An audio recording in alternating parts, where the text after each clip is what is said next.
Hello and welcome to In Pursuit Of. My guest today is Shyam Khandekar, co-founder and director of My Livable City. So Shyam, what are you in pursuit of? We are in pursuit of making cities livable for all.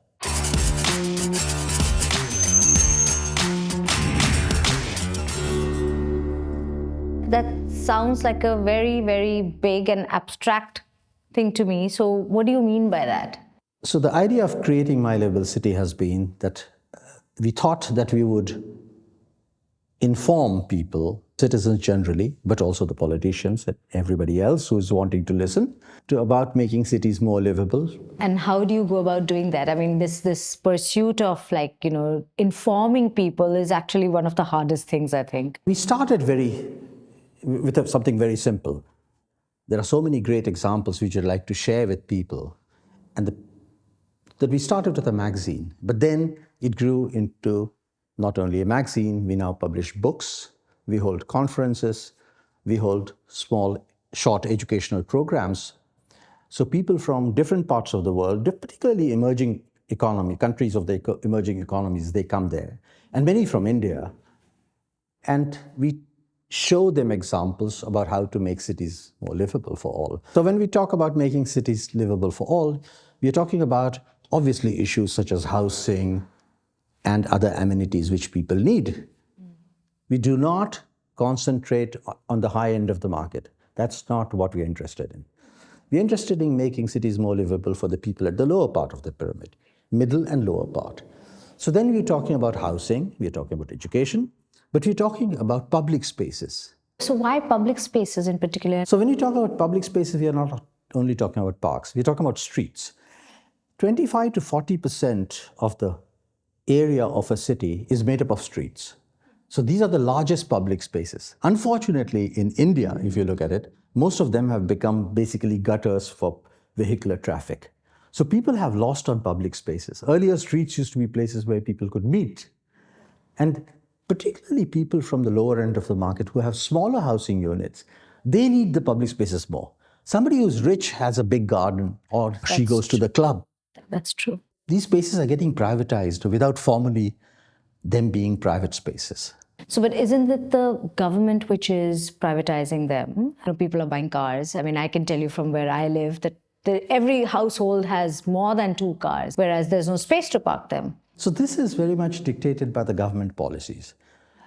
And in India particularly, there's too much of accent on allowing growth of private cars. The way the taxing happens, the road taxes are done, the insurance amount is necessary, etc. But not only denies access to people who do not have cars to public spaces. Next to that, there's an issue that a lot of accidents take place in a traffic in which cars are dominating the traffic. Let me tell you one thing. For example, just now at this moment in the international political scene, the issue which is hitting the headlines all over the world is the war of Israel in Gaza. Right. In the first 100 days of this war, about 25,000 people got killed. That's big news. Okay. But do you know, in the same time in India, on Indian roads, more than twice that number got killed. So the battle is not being fought on battlefields in the world. It is being fought on our streets. In India, definitely. Yes. It's a challenge driving on the road, right? I mean, Yes. It's like you feel like you're going out in a fight. Yeah. It literally feels like that. And it's not challenge for you only driving the car, but it's challenge for everybody else who's not in the car, who's on the cycle or just walking around. Because we hardly have pedestrian paths. And if they are pedestrianized paths, they're not well looked after, so people walk on the streets. They have to. It's true. And then we complain that they're walking on the streets. Correct. And they could be killed. Correct. That's true. So, Shyam, how does My Livable City work towards this? I mean, towards this issue? So we do it for people from the government who have the power to change something. We do it for people from organizations such as NGOs, which start bottom-up movements. We do it for academicians and professionals who are in a privileged position to try to attain some of these goals. Right. Okay. You know, one of the reasons why we started this whole thing was that after living for about 30 years in the Netherlands, where there is a sense of a reasonably egalitarian society where public spaces are accessible to all, I came back to India and I started working here on a couple of projects, and I realized that our cities are really going through a very historic phase of development. We have a chance to build great cities, but we have also the problem that we could be destroying them because of this phenomenal growth.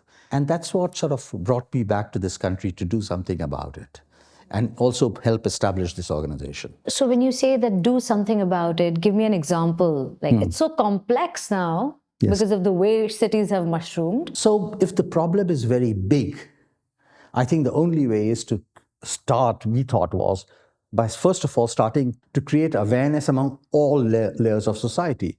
So we try to do that through the publications, through the educational programs, through the conferences which we organize. Okay. Right. Now, if you ask me, does it work? I can't give you examples of numbers of things which have worked like that. I do know that we are being listened to once in a while by people at high places of the government also, but also people who are running NGOs or people who are running private companies and want to make a difference, and citizens groups. So if you look at our publications and our conferences, we have inputs from something like 50 different countries in it. For example, in a design which I have been working on for the last 7-8 years in Vadodara here, Alembic City it's called. There we could also, in a redevelopment of an whole industrial area, instead of building buildings, like we built a couple of public spaces and energized them with activities. And now the buildings around it are coming. I often try to give example of cities. I say it's like the Indian delicious dish of Matar Paneer, in which you have paneer and you have the gravy. Everybody thinks it's about the paneer, but it's not about the paneer. It's the gravy, you know it. If the gravy is very tasty, the paneer will also taste good. That's true. Now, Indian city, if you look at cities, it's the paneer blocks of the buildings. Everybody wants to put buildings and not worry about the gravy. The gravy is missing. We need to create tasty gravy, and the cities will function. And then it'll be for everybody. That's right. Local people, they're attached to their cities because of their history, because of its identity. And that is not only in the buildings, it's in the public spaces. Absolutely. Because in public spaces, you can have, concerts, you can play, you can do so many things. All sorts of festivals are held there. All sorts of festivals. Right? The other thing which is now at this moment is very important on making cities livable is to wonder about the issues of climate change. So we have also been running a lot of publications on that, because how climate change is going to affect particularly the poorest in the cities, because their housing is in the most vulnerable areas. But somehow it feels like nothing is being done. Yeah, no, I don't think that's not the case, but it's not being done fast enough. And there is the issue of what is called climate justice, that who should be paying for it actually, right, between different countries. The only way is to be patient, but at the same time also use activism in some way to try to push and push for change. Yes. To make it faster. Mm-hmm. With My Livable City, are you able to, in some ways, ensure that younger people are influenced such that they can be change makers for the near and far future? Absolutely. So the way we do it is, first of all, in all our publications, we do invite a lot of young people to contribute. We specifically invite them. But more importantly, in the programs which we run, educational programs, there are very often young professionals who take part in it. We also have some scholarships available to them, also via an organization which I have founded separately, which is called DAIDA, which is a Dutch foundation. So we have some scholarships available for them. So we run a program which is called the DAIDA Global Awards. And this is run together with My Livable City. Master's program students from all over the world can send in their applications for solution to topics for which the theme we choose every year. So this year, the theme was minorities. Last year, it was climate change. And the amount of prize money is about 20,000 euros, so which is a significant amount for students from different countries. Sure. What we are trying to do is make it more attractive for them to take on topics which are of social relevance instead of just their professional interest. This year, for example, we had some very interesting entries. From India, we had some entries. A young graduate master's program who was studying infrastructure from CEPT University in Ahmedabad. So he has talked about the fact that sanitation is not available for people who are living on Dal Lake in Srinagar. Right. So what is the solution to that?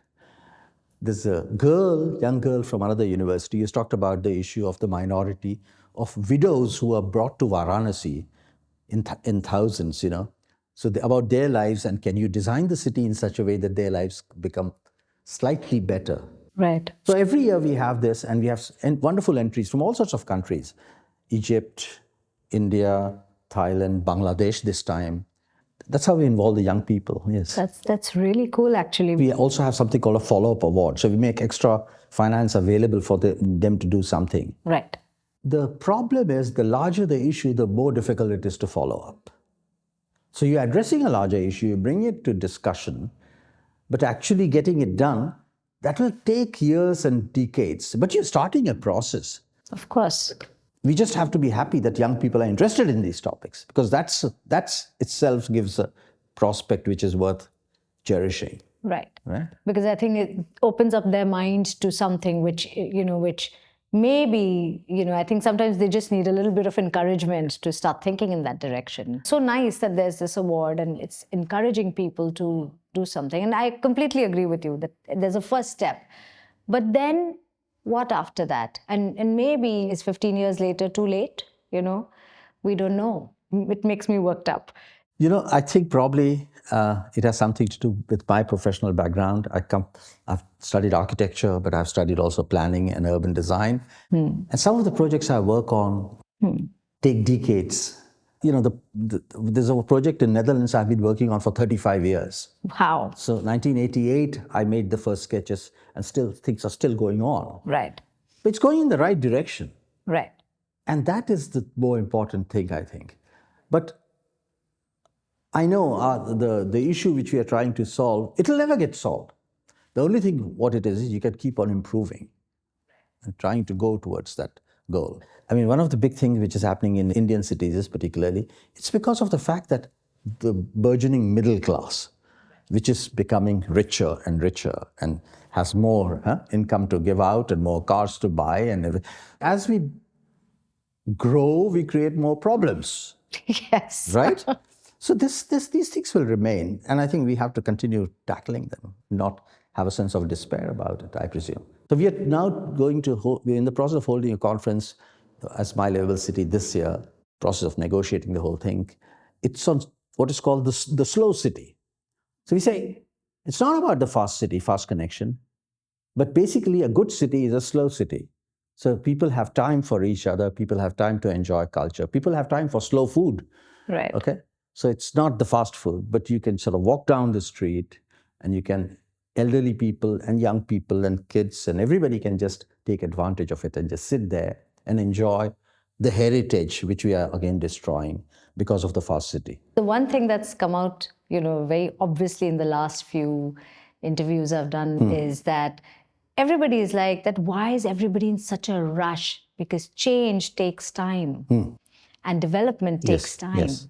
We have to be rushed, yet we have to understand that it's going to be slow. Yeah. So Shyam, what's your vision for My Livable City? We are in the process of getting a lot of young people into the organization. More than an organization, it's like a movement. Well-known people from different parts of the world too, who are part of our group. And they are not owners of the organization or something. But what we are doing is we are trying to spread the ownership to younger people. Because I think we have a couple of really very talented young people in our organization who bring in more talent than Shashikala and myself combined. I think the basic goals which you have set up, the mission which you have set up, that is in safe hands as we go forward. And I think the problems will remain. We'll have to continue giving the promise that we can improve on them, and, give solutions to them and continue to work towards it. Very nice. Thank you so much, Shyam. It was indeed a pleasure knowing what My Livable City does and how it's attempting to make this change in mindsets. Yes. So thank you so much. Thank you so much for having me.